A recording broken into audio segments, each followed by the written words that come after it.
तेलंगाना में 5वें दिन भी लॉकडाउन पर सख्ती से अमल किया जा रहा है। इतवार होने के सबब आम दिनों के मुकाबले ज्यादा तादाद में लोग सड़कों पर नजर आए। सब्जियों, चिकन, मटन की खरीदारी के लिए ग्राहकों का हुजूम देखा गया। कई मुकामात पर समाजी फासले के उसूल नजरअंदाज कर दिए गए। कई मुकामात पर लॉकडाउन में नरमी के वक्त 10 बजे दिन के बाद भी लोग खरीदारी करते हुए नजर आए। ताहम पुलिस की जानिब से मदाखलत करते हुए उनको वापस भेजा गया। पुलिस ने कहा कि हुकूमत की हिदायत के मुताबिक लॉकडाउन पर अमल किया जा रहा है।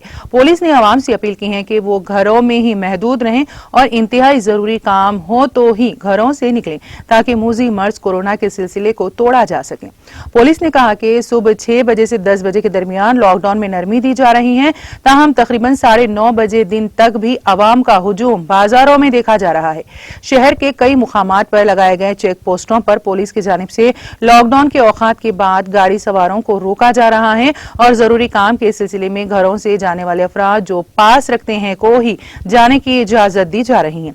साथ ही डॉक्टर्स, नर्स, मरीज और ऐसे अफराद जिनको लॉकडाउन से इस्तिस्ना हासिल है को ही जाने की इजाजत दी जा रही है। पुलिस ने निशानदेही की कि गुज़िश्ता रोज के मुकाबले घरों से निकलने वाले अफराद की तादाद में आज कमी दर्ज की गई है।